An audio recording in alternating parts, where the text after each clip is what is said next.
rekan-rekan pencinta bahasa, bertemu lagi dengan saya kembali pada video ini. Kali ini pertemuan kita akan mendiskusikan bagaimana persoalan jurnal ilmiah yang nantinya kelak bisa digunakan sebagai bentuk referensi di dalam menuliskan ide-ide ilmiah kita. Oleh karena itu, pertemuan judul hari ini kita namakan membaca kritis jurnal ilmiah. Nah, mengapa ini perlu kita lakukan dan apa yang dimaksud nanti dengan jurnal ilmiah serta jenis-jenis dan bagaimana sebenarnya langkah-langkah untuk membuat sebuah penulisan yang baik, sehingga nanti kita perlu membuat langkah-langkah untuk membaca jurnal ilmiah demi kepentingan atau kebaikan dari tulisan kita nantinya.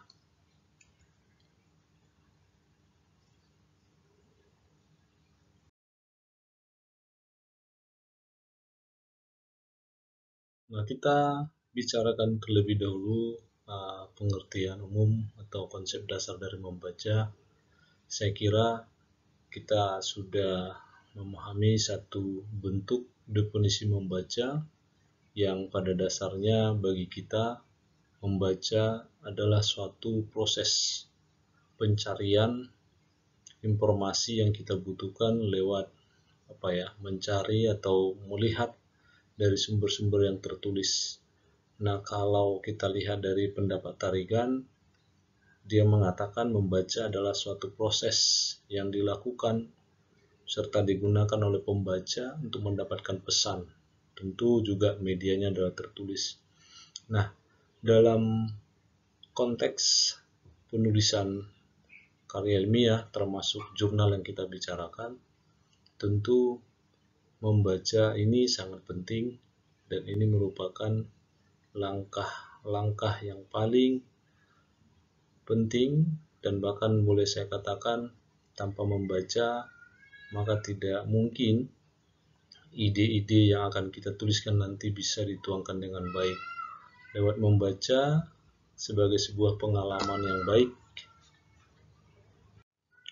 Nah, saya ulangi, lewat membaca sebagai sebuah pengalaman yang baik untuk menggali informasi-informasi penting yang kelak bisa kita butuhkan atau juga bisa kita dapatkan untuk menguatkan kira-kira isu-isu atau ide-ide penting yang akan coba kita tuliskan melalui karya ilmiah kita. Nah, itu bisa kita laksanakan kalau memang kita memiliki kegemaran untuk membaca, punya niat untuk membaca, sehingga nanti informasi-informasi yang akan kita butuhkan betul-betul bisa dimanfaatkan dengan baik. Nah, pertanyaannya adalah untuk apa gitu ya, atau tujuan membaca itu apa?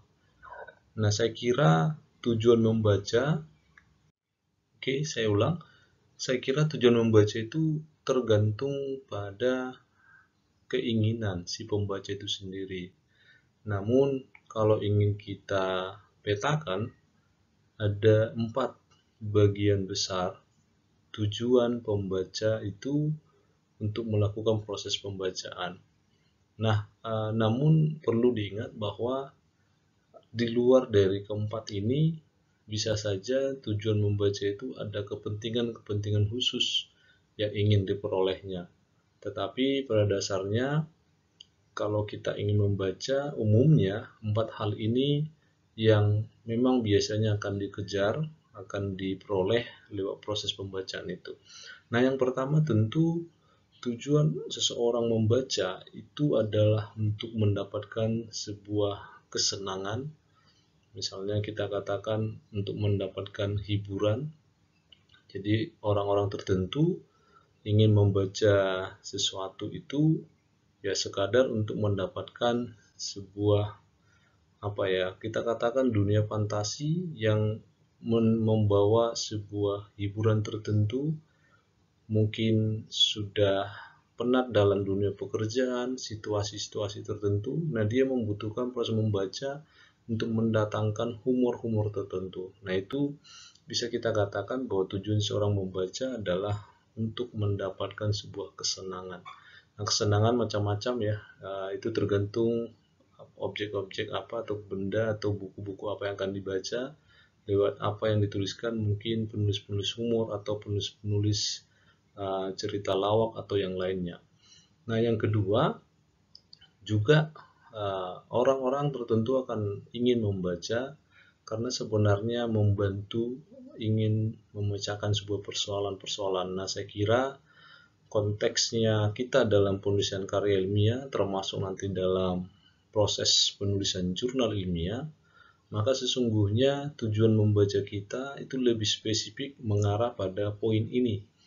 Karena pada dasarnya kita akan mencoba membaca itu sebanyak mungkin untuk membantu mendapatkan ide-ide penelitian, sehingga nanti waktu kita menuliskannya bisa memberikan solusi-solusi terhadap permasalahan-permasalahan yang kita angkat di dalam tulisan kita. Jadi akan membantu memecahkan penelitian. Dengan kata lain, seorang penulis atau seorang calon peneliti tidak mungkin dapat untuk menuliskan sebuah karya ilmiah atau termasuk jurnal ilmiah kalau dia itu nanti tidak membaca banyak jurnal-jurnal ilmiah. Nah, di sini adalah tujuan yang kedua. Nah, tujuan yang ketiga adalah orang-orang membaca atau sebagian besar orang membaca untuk meningkatkan pengetahuan.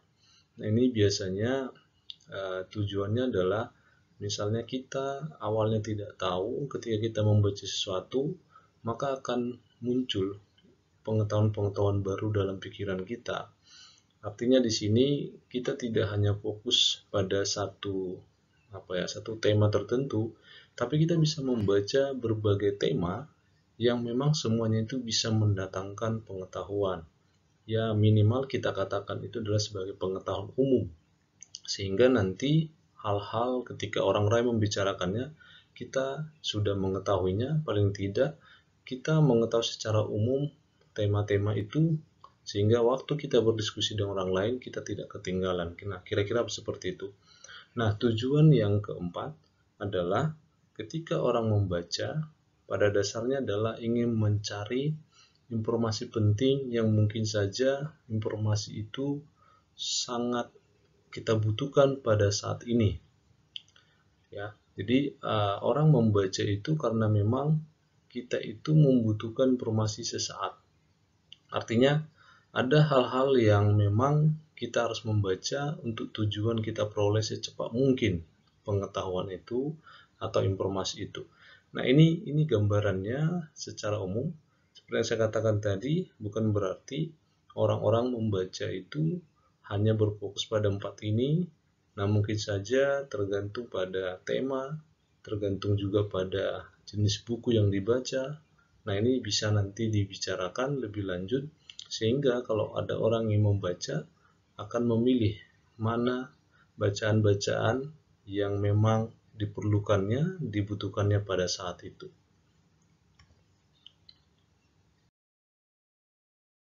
Berdasarkan itu pula, sehingga kita bisa memberi semacam jenis dari sumber-sumber bacaan yang kita bicarakan tadi, tujuan membaca. Nah, tujuan yang pertama tadi untuk kesenangan, saya kira jenis-jenis sumber yang bisa kita buat menjadi hal mencapai kesenangan kita dalam membaca. Tentu kita akan mencari sumber-sumber yang mungkin sebagian orang senang dengan novel misalnya. Nah, novel itu tergantung sumber-sumber kesenangannya bisa berupa informasi romantis, tragedi, sedih ya. Tergantung ya, itu sebagai hiburan orang-orang tertentu. Ada mungkin novel-novel yang berbau horor, nah itu mungkin kesenangan bagi dia. Nah, ini bisa untuk mencari kesenangan ya silakan membaca novel-novel yang mungkin kita senangi. Cerpen juga demikian. Nah, buku-buku populer ya, buku-buku yang mungkin disukai oleh kalangan muda, atau surat-surat dari sahabat kita atau teman-teman yang mungkin punya kenalan tapi tidak bertemu, kita membacanya dan kita mungkin bisa membalas surat-suratnya atau biografi-biografi tertentu yang memang mungkin ada sosok-sosok atau misalnya figur-figur yang kita mungkin kita hormati, mungkin kita sangat kagumi. Nah, itu kita baca biografinya akan mendapatkan sesuatu atau kesenangan bagi kita, yang dalam arti kita mendapatkan penghiburan dalam diri kita ketika kita membaca jenis-jenis buku tadi, sumber-sumber tadi. Nah, yang kedua adalah sebagai tujuannya tadi adalah untuk pemecahan masalah atau menemukan solusi-solusi penelitian kita.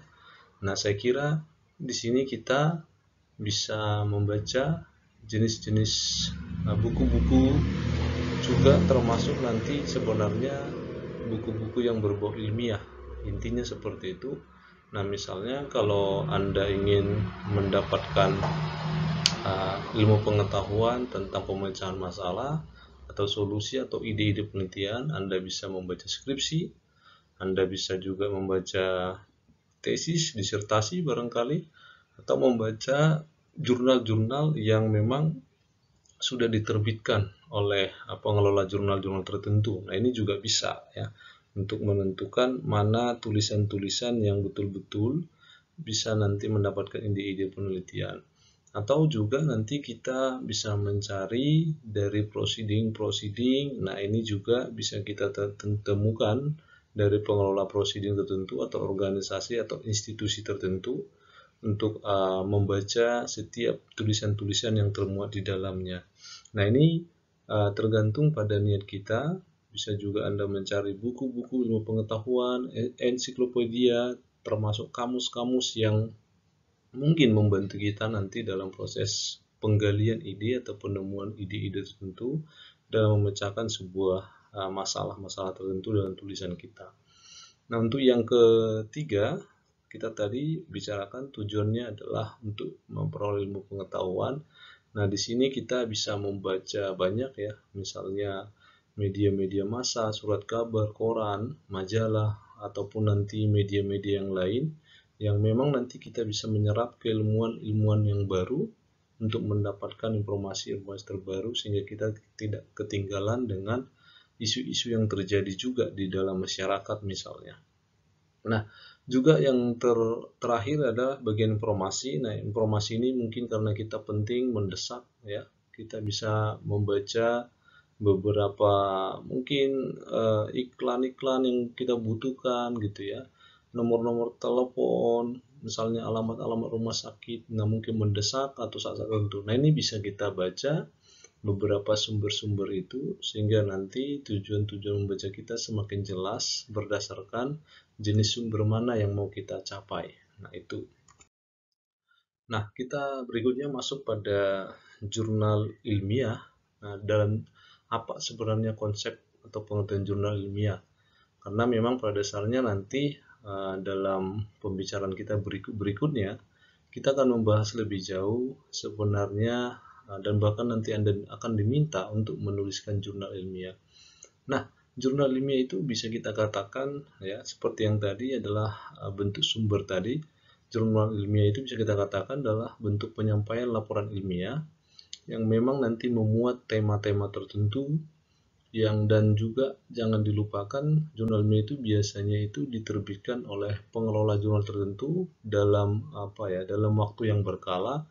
Nah, umumnya ada jurnal yang mampu menerbitkannya dalam setahun itu bisa 3 kali, tapi umumnya yang terjadi sebenarnya hanya 2 kali. Nah, itu tergantung pengelola jurnalnya dan tergantung juga peminatan jurnal. Nah, di dalam jurnal itu sendiri sebenarnya kalau mau kita panjang lebar bicara jurnal, biasanya jurnal itu memiliki apa yang kita sebut nanti dengan kualifikasinya.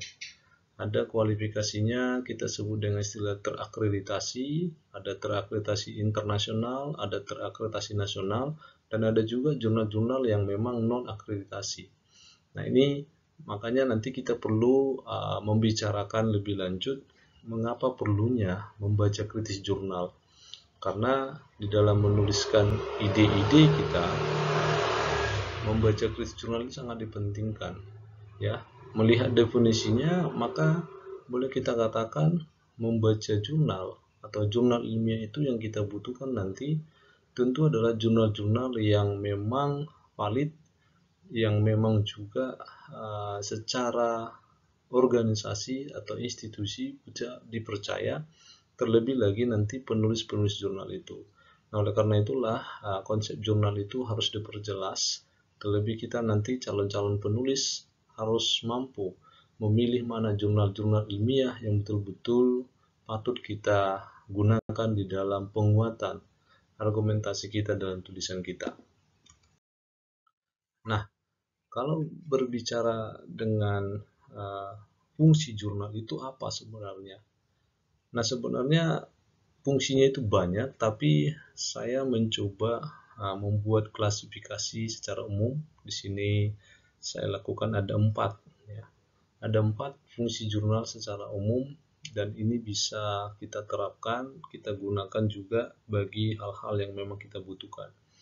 Nah, yang pertama kita sebut adalah sebagai wadah interaksi di antara sesama peneliti atau sesama akademisi. Artinya apa? Setiap orang yang menulis jurnal, sesungguhnya antara penulis satu dengan penulis yang lainnya adalah memberikan semacam komunikasi atau interaksi mereka ketika membicarakan tema-tema tertentu. Nah, misalnya saya misalnya akademisi yang berkaitan tentang berbicara tema bahasa. Nah, maka nanti setiap jurnal yang saya tuliskan tentang tema bahasa akan mampu berinteraksi dengan orang-orang di luar sana yang akademisi juga tentang bahasa. Nah, dengan kata lain, bahwa ketika kami menuliskan jurnal, itu berarti juga sebagai wadah kami berinteraksi antara sesama akademisi, dan bahkan wadah juga berinteraksi dengan orang-orang yang membaca tulisan itu yang berkaitan tentang bahasa, mungkin peminat bahasa atau yang lain-lainnya. Nah, itu yang pertama. Nah, yang kedua adalah ini biasanya sebagai syarat kelulusan tertentu dalam sebuah kebijakan institusi. Nah, maksudnya begini, di zaman sekarang terlebih melalui peraturan Kemendikbud, ya, ada beberapa hal yang memang harus menjadi persyaratan, misalnya kelulusan mahasiswa, atau juga misalnya bagi kami dosen, pengajar, guru, itu biasanya penulisan jurnal itu menjadi salah satu syarat untuk kenaikan pangkat misalnya, ya, atau kenaikan jenjang akademik, karir begitu. Artinya bahwa di dalam menuliskan jurnal itu menjadi sebuah persyaratan penting, karena kalau jika itu tidak dilakukan, maka kami para pengajar itu tidak akan naik jenjang akademiknya. Nah, terlebih bagi Anda yang menjadi calon-calon lulusan, nah mungkin Anda juga adalah nanti ingin mendapatkan gelar-gelar yang profesional lainnya, misalnya gelar sarjana, atau melanjutkan nanti S2, misalnya gelar master, atau selanjutnya S3 menjadi doktor. Nah, itu biasanya jurnal-jurnal yang kita tuliskan itu menjadi persyaratan penting untuk bisa mendapatkan gelar-gelar itu. Jadi itu semacam kebijakan-kebijakan tertentu. Nah, yang ketiga adalah apa fungsi jurnal ilmiah? Yang ketiga sebagai bentuk informasi tentang isu-isu penting yang baru. Nah, ini perlu kita garis bawahi. Mengapa? Karena di dalam menulis nanti, maka rajin-rajinlah membaca jurnal ilmiah, karena melalui jurnal ilmiah kita akan mendapatkan gambaran secara umum isu-isu penting apa yang sedang hangat dibicarakan di masyarakat, yang dibicarakan dalam sebuah negara, yang dibicarakan mungkin di dalam sebuah komunitas. Nah, ini sangat penting. Artinya apa? Jurnal itu menjadi wadah, ya, wadah untuk memberitahukan ini loh, ada hal yang sedang dibicarakan penting. Nah, kalau kita rajin membaca jurnal ilmiah, maka sesungguhnya kita sedang mengikuti isu-isu apa yang sedang hangat dibicarakan itu.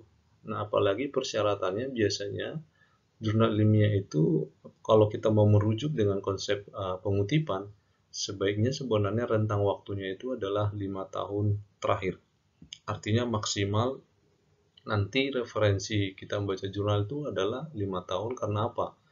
Karena jurnal itu terbitkan secara berkala, maka isu-isunya tentu nanti akan dinamis. Nah, oleh karena itu jangan sampai ketinggalan. Lebih baik memilih jurnal itu batas waktunya adalah 5 tahun. Ya, kalau mau kita menggunakan kalkulasi waktu, mungkin setahun atau 2 tahun yang terbaru, karena setiap tahun nanti jurnal itu kan akan muncul atau diterbitkan. Nah, oleh karena itu fungsinya adalah sebagai tempat atau wadah menyebarkan informasi atau isu-isu penting yang sedang dibicarakan. Nah, fungsi yang terakhir dari jurnal ilmiah tentu adalah sebagai wadah bagi peneliti. Nah, ini lebih lebih personal. Artinya, jurnal ilmiah itu adalah sebagai tempat menuangkan ide bagi penulis-penulis atau peneliti-peneliti ilmiah, sehingga mereka nanti akan menuangkan ide-idenya lewat jurnal itu. Jadi ada orang yang memang sangat senang menuangkan idenya sehingga dia melakukan penelitian-penelitian tertentu. Nah, agar penelitiannya itu terbaca atau tersampaikan pada orang lain, maka dia harus menulis jurnal. Nah, ini ada 4 ya. Tapi bukan berarti fungsinya hanya 4 ini, silakan dikembangkan. Dan mungkin ada orang-orang tertentu ingin menulis jurnal itu dengan tujuan atau motif-motif tertentu. Tetapi dalam dunia akademisi sebenarnya tujuan kita itu adalah dalam proses penulisan karya ilmiah tentu adalah tujuannya lebih condong pada arah bagaimana isu-isu yang terbarukan, sehingga nanti kita mengetahui posisi penelitian kita itu seperti apa. Apakah penelitian kita itu atau rencana penelitian kita itu betul-betul masih hangat dibicarakan, atau justru pada tahun-tahun sebelumnya atau 6 tahun yang lalu itu sudah lama dan bahkan sudah ditinggalkan karena sudah selesai dituliskan oleh orang-orang yang memang membicarakan hal itu. Nah, ini mengapa kita harus memahami fungsi jurnal ilmiah itu sebagai wadah isu-isu atau informasi-informasi terbarukan, sehingga kita mampu melihat posisi arah penelitian kita nanti seperti apa, kira-kira begitu. Nah, jenis-jenisnya seperti apa? Nah, jenis-jenis jurnal ilmiah itu sebenarnya kalau mau kita bagi, ini pembagian sederhana saja. Mungkin banyak hal lagi jenis-jenis jurnal, karena nanti jenis-jenis jurnal itu akan tergantung pada pada boleh kita katakan pada institusi atau pengelola jurnal. Ada institusi atau jurnal-jurnal tertentu yang hanya menerima misalnya berupa penelitian saja, ada yang hanya bisa kajian teori saja misalnya begitu, ada juga yang hanya menerima mungkin review ya, atau laporan-laporan buku tertentu, atau misalnya bagian-bagian kasus tertentu. Ini bisa kita lihat, misalnya nanti ada jurnal hukum yang memang di dalamnya memberitakan sebuah kasus-kasus tertentu misalnya. Ada juga nanti jurnal-jurnal tentang pengabdian masyarakat yang memang setiap kegiatan-kegiatan pengabdian masyarakat itu bisa dilaporkan melalui jurnal. Nah, ini adalah bentuk-bentuk dari kalau mau kita bicarakan jenis-jenisnya. Tetapi yang umum nanti yang mau kita gunakan, kita berharap adalah jurnal-jurnal ilmiah yang mau Anda gunakan nanti di dalam proses penulisan karya ilmiah Anda adalah yang berkaitan dengan artikel-artikel penelitian. Akan lebih baik, karena apa? Karena itu akan membantu nanti melihat posisi karya-karya kita.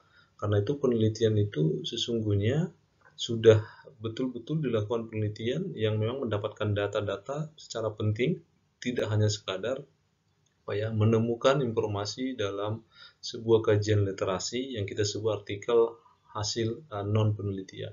Tapi di dalam penelitian itu sendiri memang sudah memakan waktu dan menggunakan instrumen-instrumen penelitian yang nantinya juga akan kita bicarakan.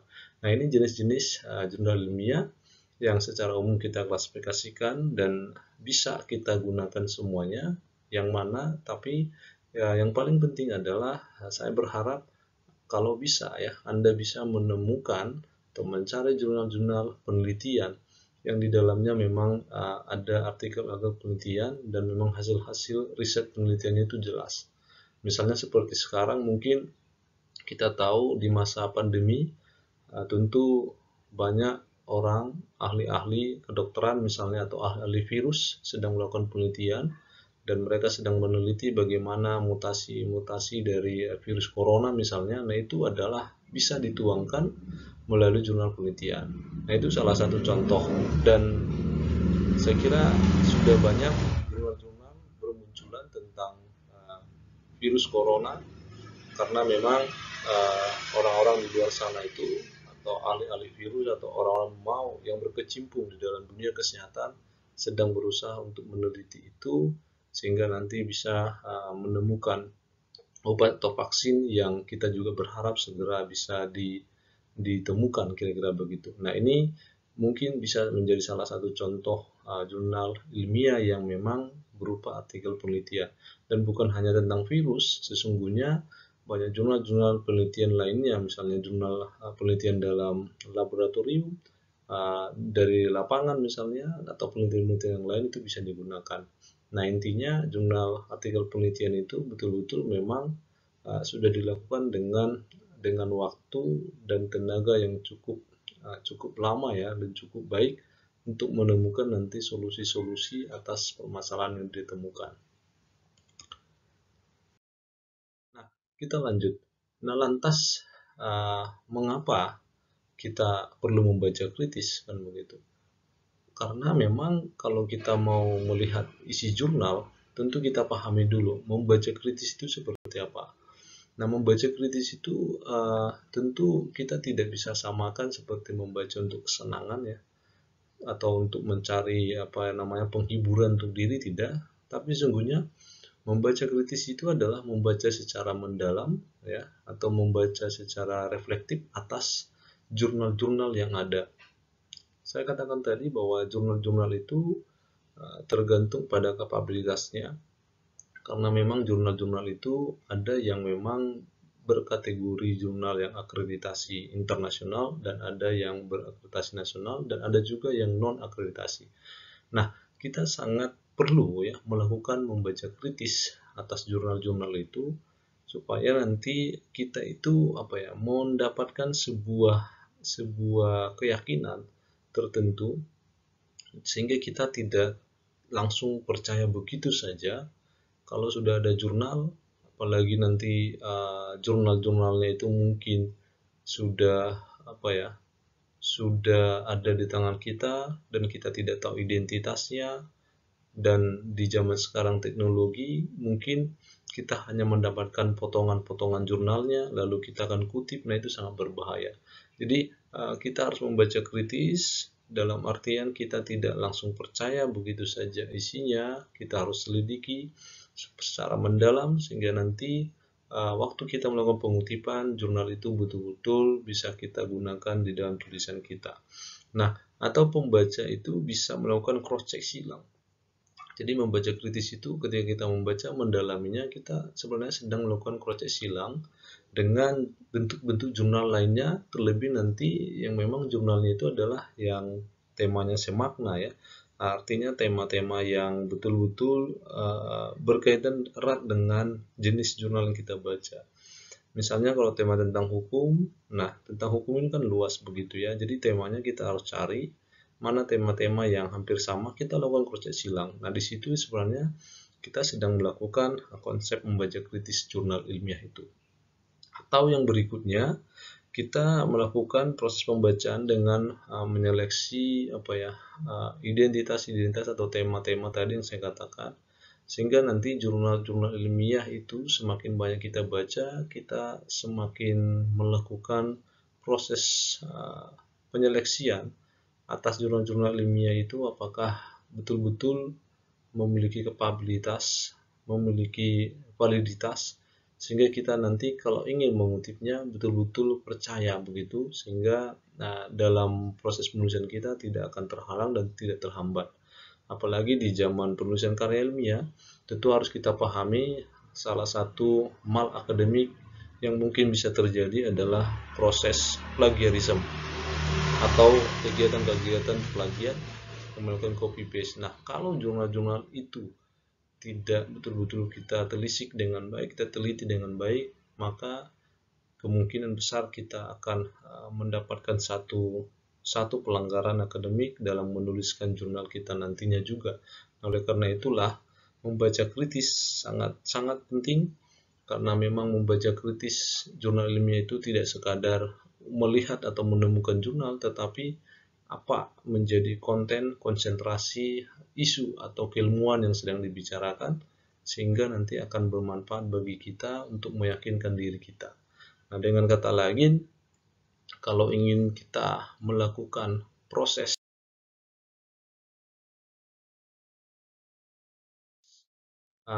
alasan, kalau ditanya apa alasannya sehingga kita harus membaca kritis, kan saya membaca saja begitu, saya membaca untuk saya saja. Tetapi kalau kita mau menulis dalam tulisan karya ilmiah atau jurnal, maka ada beberapa alasan. Nah, di sini saya membuatnya ada 4 minimal alasan mengapa sebenarnya kita melakukan proses pembacaan kritis atas jurnal-jurnal itu. Nah, yang pertama adalah ketika kita melakukan membaca kritis, sesungguhnya kita itu sedang melakukan semacam studi pendahuluan. Nah, studi pendahuluan itu artinya apa? Studi pendahuluan berarti satu tahap atau langkah-langkah awal kita melakukan proses pencarian-pencarian atau penemuan-penemuan sebanyak mungkin informasi tentang ide-ide penelitian kita. Nah, misalnya begini, kita kan sudah punya mungkin rencana penelitian. Dalam tulisan kita sudah punya rencana. Nah, kita lakukan studi pendahuluan dengan kita mencari sebanyak mungkin, kita membaca sebanyak mungkin sumber-sumber yang lain yang nanti mampu mendukung. Nah, kalau kita sudah membaca kritis, maka sebenarnya alasan kita membaca kritis itu ya karena kita nanti ingin melakukan studi pendahuluan. Jadi kita lakukan dulu langkah-langkah awal itu sebelum nanti kita menuliskan karya ilmiah kita. Nah, yang kedua adalah sebagai bentuk keyakinan pada arah dan posisi permasalahan. Jelas, kalau kita melakukan membaca kritis itu berarti sebenarnya kita meyakinkan diri. Benar ya, apakah yang saya akan bicarakan ini, teliti ini sudah pernah dibicarakan orang lain? Atau jangan-jangan apa yang saya bicarakan ini 5 tahun atau 6 tahun yang lalu sudah dibicarakan. Jangan-jangan ketinggalan. Nah, ketika kita melakukan membaca kritis, nah sesungguhnya kita sebenarnya sedang meyakinkan diri kita di mana posisi atau arah penelitian kita itu.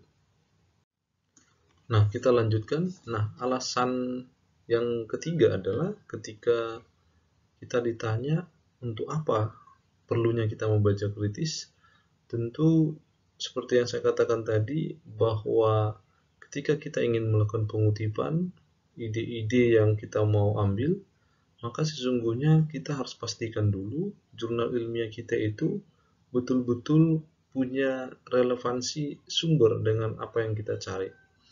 Jangan sampai ketika kita membicarakan tema tentang hukum, kita justru mencari jurnal yang bukan tema tentang hukum. Nah, ada keterkaitan kalau dipaksakan, tetapi relevansi yang kita maksud ini adalah relevansi yang betul-betul sesuai dengan tema yang dibicarakan. Nah, dengan begitu berarti kita memiliki semacam keyakinan pada relevansi sumber yang mau kita cari. Nah, itu mengapa kita harus melakukan membaca kritis. Dengan begitu kita mengetahui mana yang relevan, mana yang tidak relevan kita gunakan di dalam sumber-sumber yang memang kita inginkan atau kita jadikan dalam penulisan kita. Nah, yang keempat, yang terakhir adalah apa alasan kita harus melakukan membaca kritis. Nah, alasan yang keempat tentu adalah kita di sini memeriksa kredibilitas atau kualifikasi dari jurnal itu. Terlebih saya katakan tadi bahwa tingkatan jurnal itu kualifikasinya bisa akreditasi internasional, nasional, dan non yang akreditasi. Nah, kalau kita menemukan khususnya jurnal-jurnal yang non akreditasi, nah di sini kita perlu juga harus berhati-hati karena memang sesuai aturan yang lebih baik itu adalah jurnal yang berakreditasi. Kalau memang kita mampu misalnya menemukannya, misalnya akreditasinya jurnal internasional, kalau tidak yang nasional tidak masalah. Nah, setiap jurnal-jurnal itu ada pengelolanya, dan kita juga pastikan jangan sampai nanti pengelola jurnal itu bodong, dalam arti tidak diakui, tetapi bisa memunculkan atau menerbitkan jurnal itu bisa 5 kali dalam setahun, Nah, seperti yang saya katakan tadi, biasanya jurnal itu yang paling baik itu idealnya adalah 2 kali terbit dalam setahun. Nah, ini kalau kita membaca kritis jurnal itu, maka kita bisa menelisik dari konsep-konsep itu sehingga nanti sumber itu betul-betul kita yakini untuk digunakan.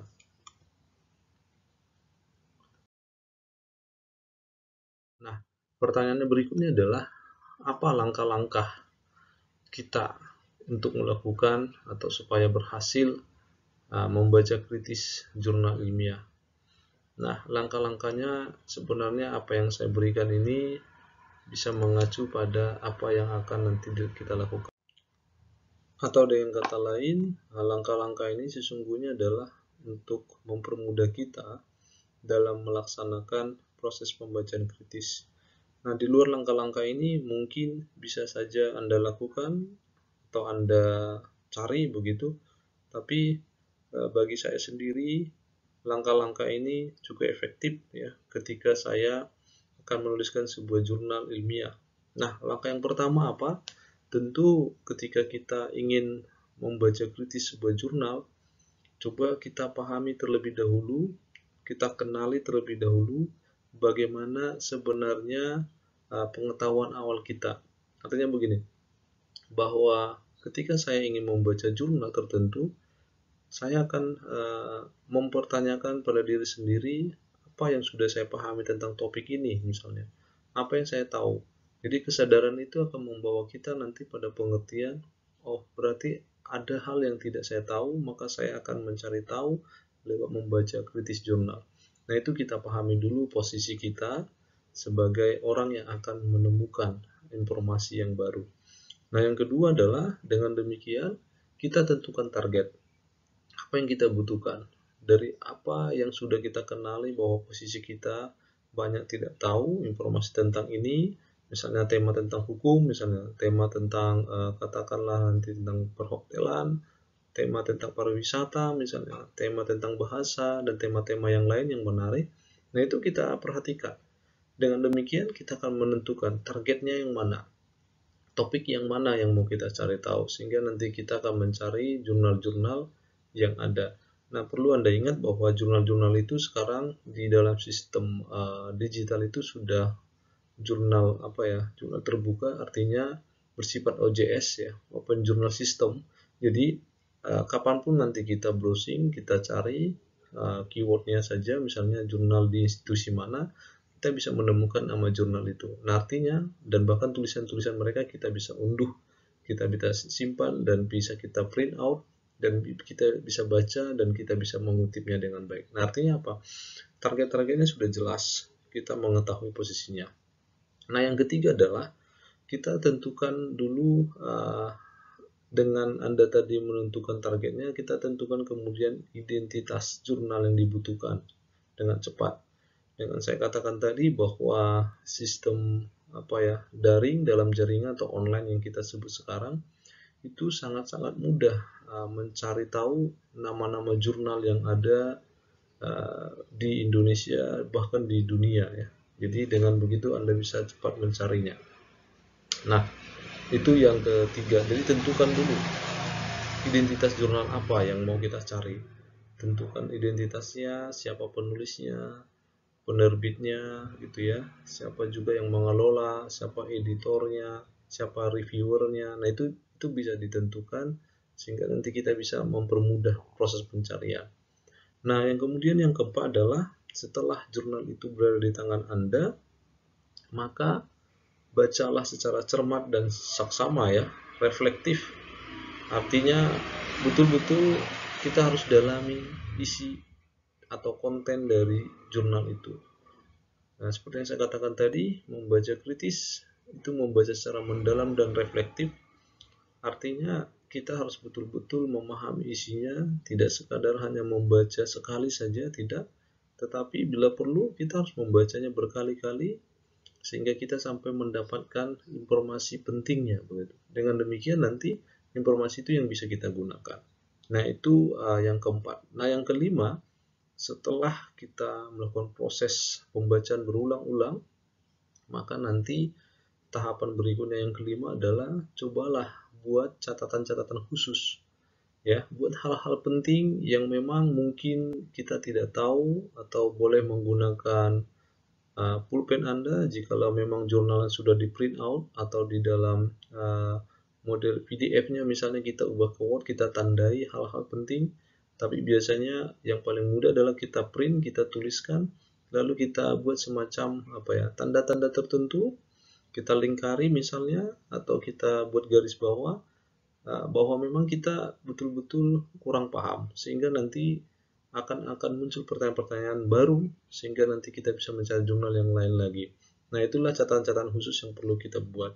Nah, kemudian setelah selesai, misalnya Anda membuat seperti itu, cobalah mengulang atau semacam membuat ringkasan secara umum ya, isi jurnal itu.